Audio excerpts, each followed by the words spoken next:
Berjumpa lagi dalam permenungan kita edisi Jumat 3 September 2021 dalam pekan ke-22 masa biasa. Hari ini adalah peringatan Santo Gregorius Agung, seorang paus dan pujangga gereja.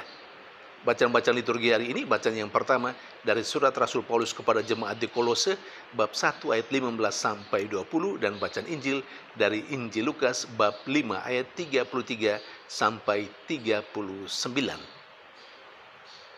Bacaan yang pertama hari ini menggambarkan dengan singkat tetapi padat tentang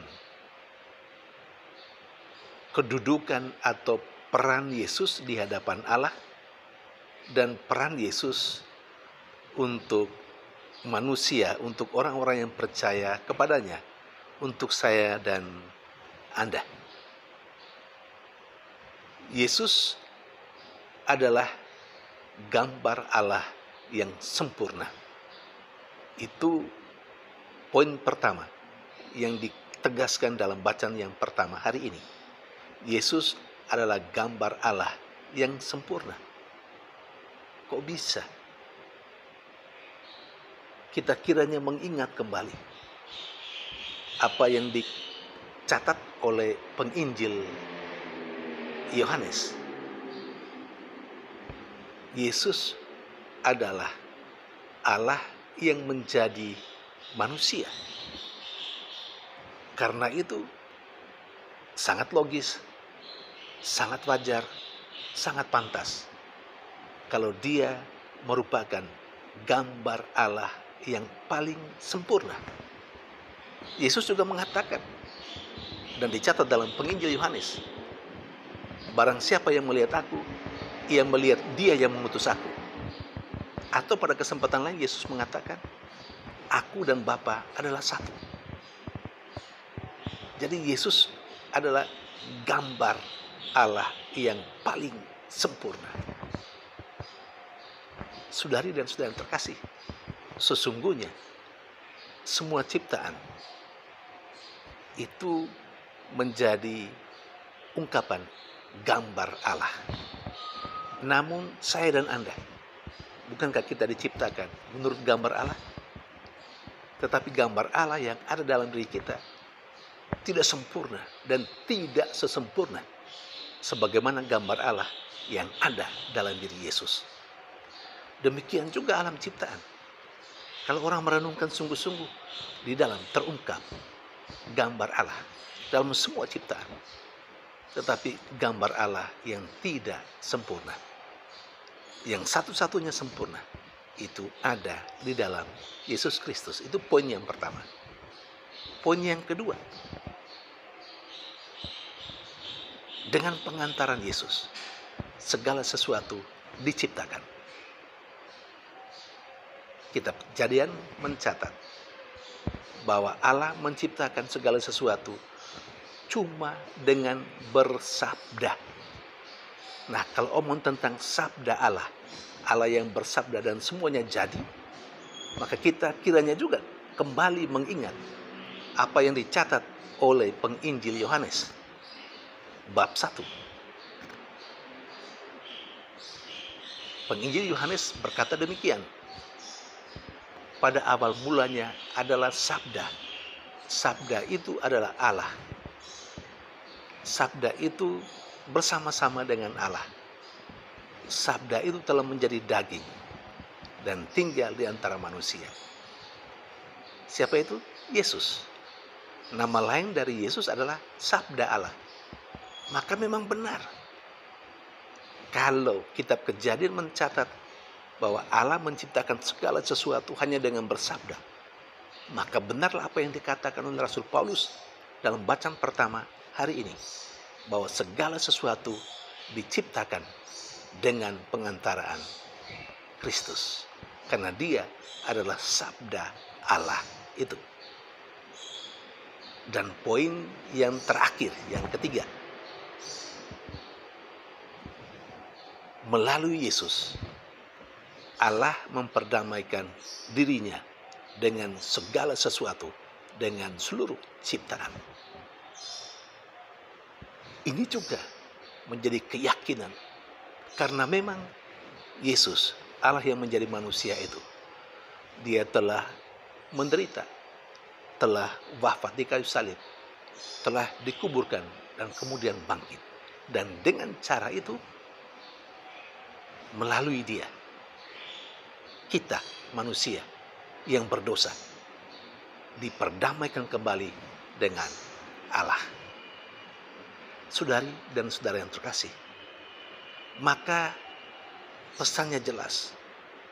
Semua yang ada di dalam dirinya, di dalam diri Yesus, seperti yang diceritakan dalam bacaan pertama hari ini, semuanya itu Yesus gunakan, Yesus pakai untuk keselamatan manusia, untuk penciptaan, untuk mendamaikan manusia dengan Allah. Saudari dan saudara terkasih, bisa enggak hidup kita, diri kita seluruhnya, apa yang ada pada kita dipergunakan untuk keselamatan saudara-saudara kita? Bisa enggak apa yang ada pada kita, yang kita miliki, kita gunakan untuk kegembiraan dan sukacita saudara-saudara yang hidup bersama dengan kita? Bisa tidak kita berupaya supaya gambar Allah yang sudah ada dalam diri kita menjadi makin nampak, makin jelas, terang benderang untuk orang yang ada di sekitar kita? Sehingga ketika orang bertemu dengan kita, orang melihat ada Allah di sana. Saudari dan saudara yang terkasih, sementara dalam bacaan Injil, kepada kita diberi pemahaman yang baru tentang puasa. Perjanjian lama melihat puasa sebagai cara menuju kepada pertobatan. Namun perjanjian baru, Yesus mengajarkan sesuatu yang baru. Puasa itu tidak hanya sekedar sebuah cara pertobatan. Puasa yang diajarkan Yesus adalah salah satu cara mengambil bagian di dalam penderitaan, kesengsaraan yang dialami oleh Yesus. Maka ketika para murid Yesus dikritisi karena mereka tidak berpuasa, mereka masih makan dan minum, mereka tidak berpuasa seperti murid-murid Yohanes Pembaptis, Yesus menjawab dengan tegas kepada orang yang mengkritisi, orang Farisi dan ahli Taurat. Yesus mengatakan,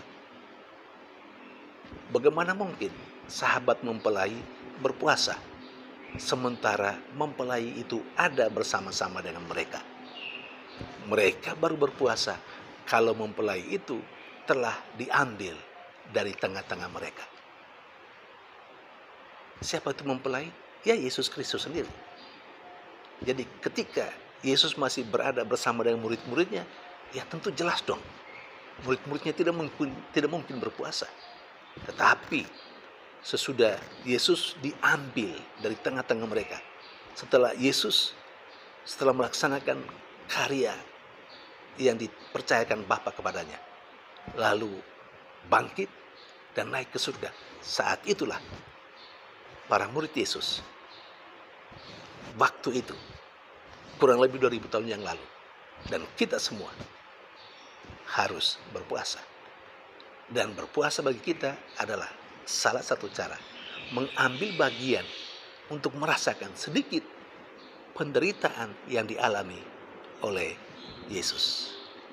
Jadi kalau kita berpuasa tidak hanya pertama-tama, atau katakanlah tidak pertama-tama kita tidak makan dan tidak minum, tetapi roh yang ada di balik itu adalah kita mau merasakan, mau mengambil bagian dalam kesengsaraan dan penderitaan Tuhan kita, Yesus Kristus.